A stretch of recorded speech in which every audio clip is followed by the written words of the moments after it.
Hello. Today's guest is Master Taylor Lackrower.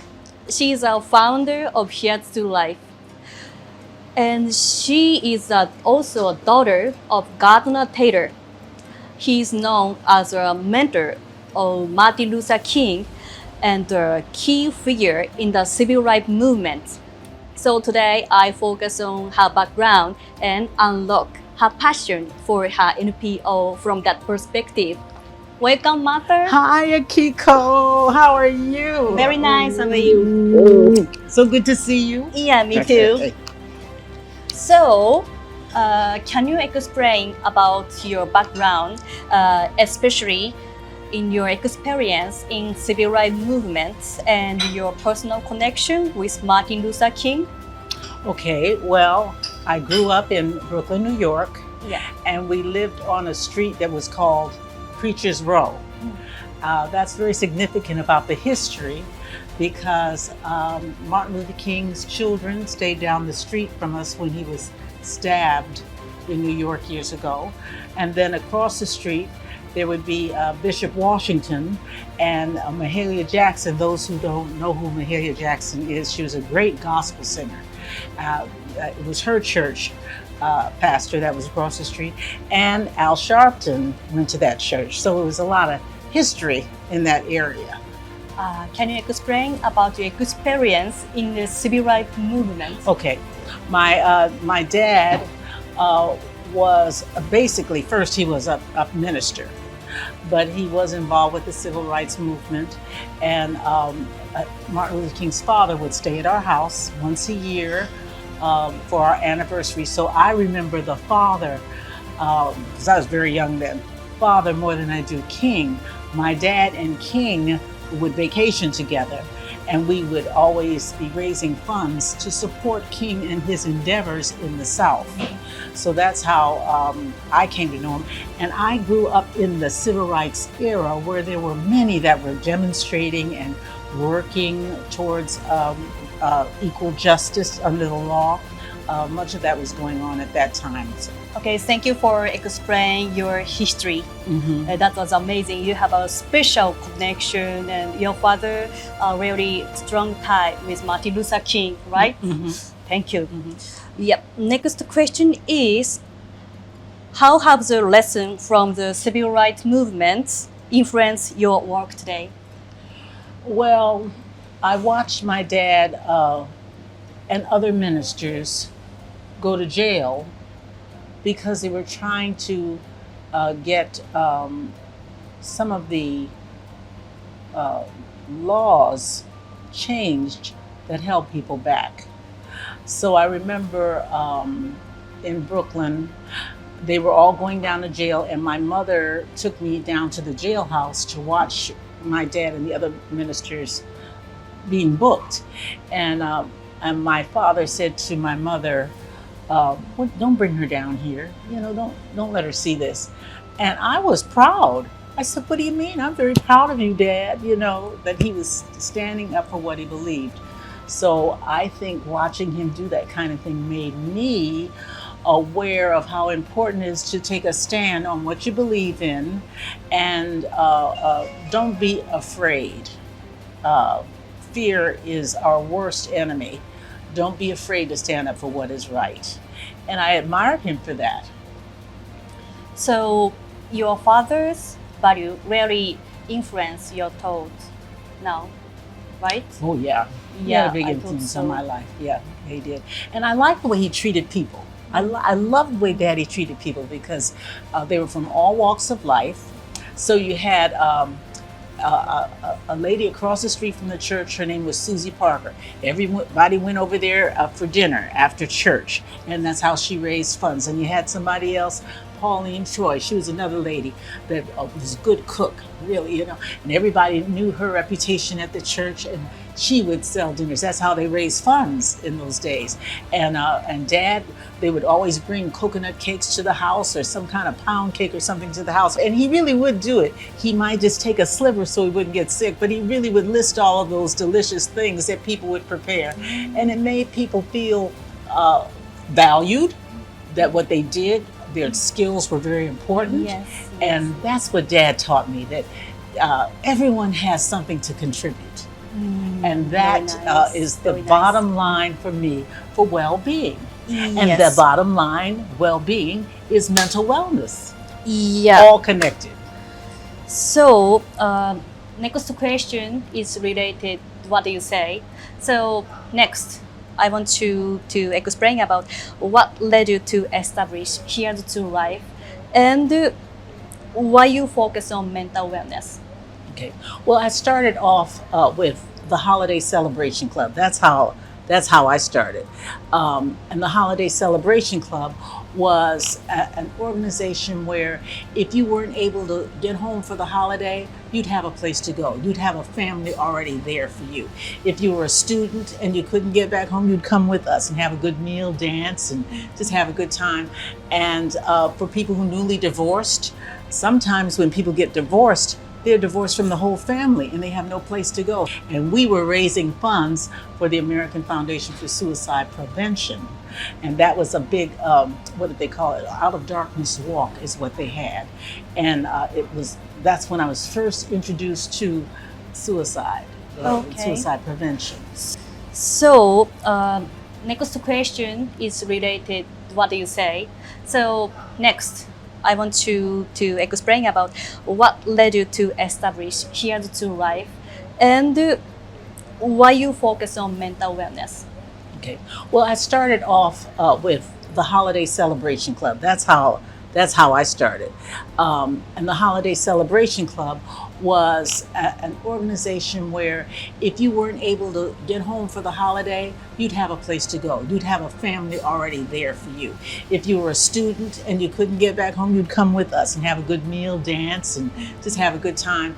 And for people who newly divorced, sometimes when people get divorced, they're divorced from the whole family and they have no place to go. So that's how it started. And we were raising funds for the American Foundation for Suicide Prevention.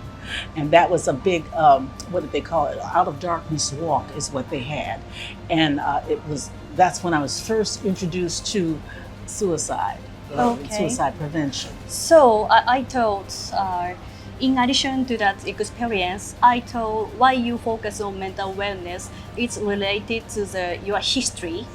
So you saw a lot of mental wellness person in the past, right?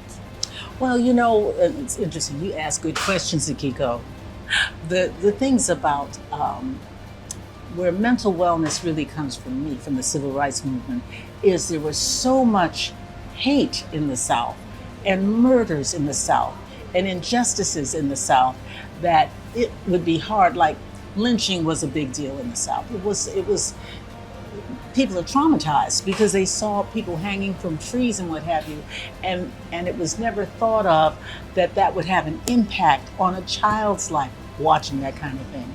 So there was a lot of fear and things that people had to work through in order to find themselves mentally imbalanced after seeing those traumas. So that's when why the church was so important, because they could go to church, have fellowship, exercise their faith, have good food, laughter, a good sermon, and be able to feel safe somewhere where they could come out rejuvenated, able to go into the next week. Yes, so you said an interesting thing, the function of the church in that era has a similarity of the 988 dial. You want to prevail in the world, all over the world. So what is the similarities? You see, that's very good. I hear you. That's right. During that time, it was very taboo. You couldn't go to a mental health professional. You couldn't go to a psychiatrist. They didn't have that, particularly in the community I grew up in. It was just taboo. So to have somebody, a little old lady down the street that loved children, and you go and you pour your heart out to her, and to be able to have people you could just have conversations with so that you could share these things with each other. That was very, very, very important in those days. Well, that's what they did. You could go and rejuvenate and feel safe, and your self-esteem would be built up, and you knew you had a place and a right to be there, that kind of thing. So that's how and you were able to empty out. So sometimes in the worship services, you would see sometimes people very expressive and they're hollering, well, they were getting rid of all that tension that they would be feeling during the week where you couldn't express yourself like that. So some people who don't know the culture think it's funny. They make jokes of it, but that's not really what it is. It is people letting go of all of that those hidden inhibitions that where they have to hold when they're being insulted, when things are unfair, cruelty, but they've had to hold it in. And at church, you can let all that out. Yeah. So that is a similarity of 988 diet. That's a similar, Okay. yes. Yeah, that's a very interesting to people need a community Yes. and a place to confess Yes. all emotional thing and hidden thinking. Yes. And in the Catholic tradition, you'd go to confession to the priest. It's the same kind of thing. People need to empty out what's in their hearts, and when they're forced to have to keep it in, that's where the problem is. That's it messes with your body, your health, and everything. What we'd like to see is for 988 to be anywhere in the world. So if a country already has a hotline for mental wellness in that country, we'd like somebody to just know 988 is the number. If I'm depressed, in trouble, and I need help, dial 988, and it automatically would forward you to the number, the crisis hotline number in that country. Do you feel a mission for mental health because of your past experience? Oh, yes. I think because of my dad, I really learned a lot on how important it was to build up your community, build up your congregation, how important it was to acknowledge each other for what you do. It's just what I learned made me know how important it is for people to feel good about themselves and to not work in such fear. And fear is a huge, the fear of failure. Are they gonna like me? Is it gonna be okay? Will I mess up? Will I make a mistake? Well, to end the fear is that, yeah, you probably mess up, you probably make a mistake. Okay, well, so what?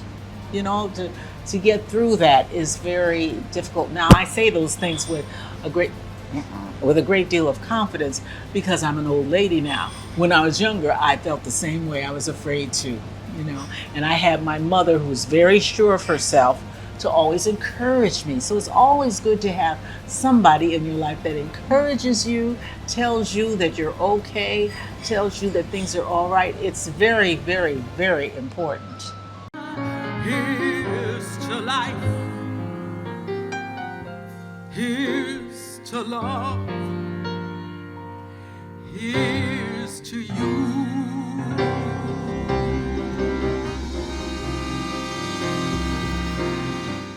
Okay, thank you for sharing your big passion for us.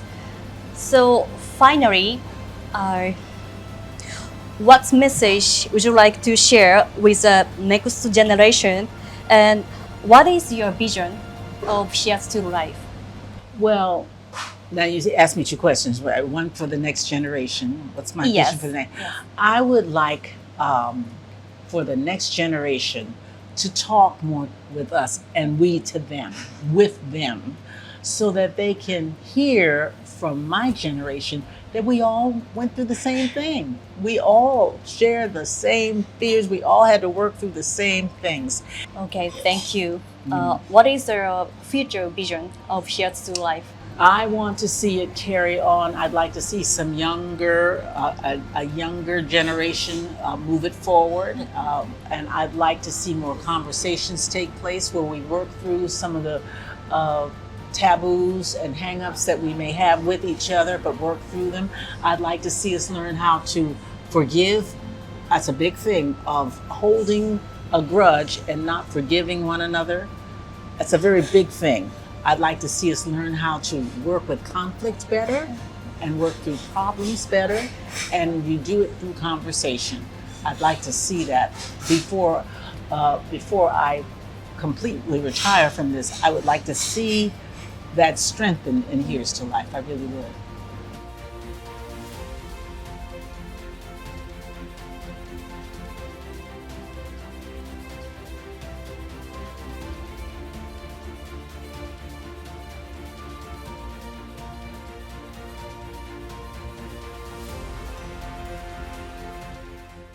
Okay. Thank you for sharing your inspiring journey with us. Yeah, your activity has a beautiful spirit of your past experience and bring us hope. Now, Kiko, Yeah. I wanted to ask you, I want to say one thing because it came on my mind. I don't think people realize that Martin Luther King did attempt suicide. I don't know whether people know that he did. There was a time he was very, very depressed. Amazing. So people are shocked to know yes. that a leader such as King went through a depression thing. So when he did the I Have a Dream speech, when he went through, he was able to go beyond the fear of death, because there was one thing he says, I'm not afraid to die. I don't know whether you remember that speech, but I'm not afraid to die. Well, he had gotten to a point where his life had transformed into another place, and he was willing to stand for what was right regardless. And here we're sitting in India where King got his first, I won't say his first, I don't know to that degree, but Gandhi, a peaceful protest, that is where King was inspired by peacefully protesting. So we're sitting in a country that really does emphasize that on peace and moving things forward in a peaceful way. Yeah, that's insightful. Okay, thank you for sharing your own story. That impresses us a lot. Mm-hmm. Thank you today. Oh, thank you, Thank you. for everything. Yeah. Thank you. Bye. This is finished. Bye.